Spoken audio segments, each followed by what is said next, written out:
एक अंधा आदमी और एक लकवाग्रस्त व्यक्ति उस सीरियल किलर को ढूंढ रहे थे, जिसे पुलिस भी नहीं पकड़ पाई। सुनने में यह बेहद मुश्किल लग रहा था, लेकिन लकवाग्रस्त अंजू बहुत होशियार थी।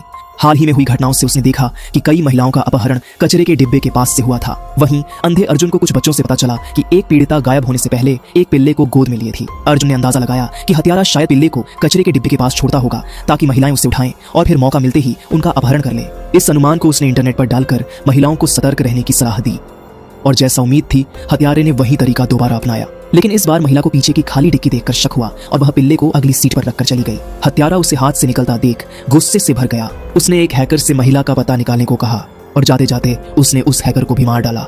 फिर पार्किंग में छिपकर इंतजार किया। जैसे ही महिला आई, उसने स्क्रू ड्राइवर से कई वार किए और उसका सिर काट कर ले गया। जाते जाते उसने माया को भी लंबी जंजीर में बांध दिया ताकि वह आसानी से शौचालय जा सके। अगले दिन सुबह अर्जुन ने दरवाजे पर कुछ गिरने की आवाज सुनी और बाहर जाकर देखा। बाहर निकलते ही वह किसी चीज से टकरा गया। उसने हाथ लगाया तो पता चला कि यह एक लाश थी। लाश के ऊपर एक जन्मदिन का कार्ड भी रखा था। यह हत्यारे का खुला चैलेंज था। अर्जुन समझ गया कि अब उसे जल्दी करना होगा। तभी उसे याद आया कि बिना सिर वाली लाश पर उसे हल्की सुअर की बदबू आई थी। हत्यारा शायद किसी सुअर फार्म में काम करता था। अर्जुन ने अपने सहायक राजू को बुलाया और दोनों गांव के हर सुअर फार्म में पूछताछ करने लगे, लेकिन उन्हें कोई सुराग नहीं मिला। असल में हत्यारा एक सुअर फार्म का मालिक था और इस वक्त वह सुअरों को खाना खिला रहा था। तभी एक पुलिस वाला वहां पहुंचा और उसे बेहोश कर दिया। फिर उसे अपने अड्डे पर ले गया। वहां माया के सामने ही उसका सिर काट दिया। फिर उससे को शहर के बीचों बीच लटका दिया।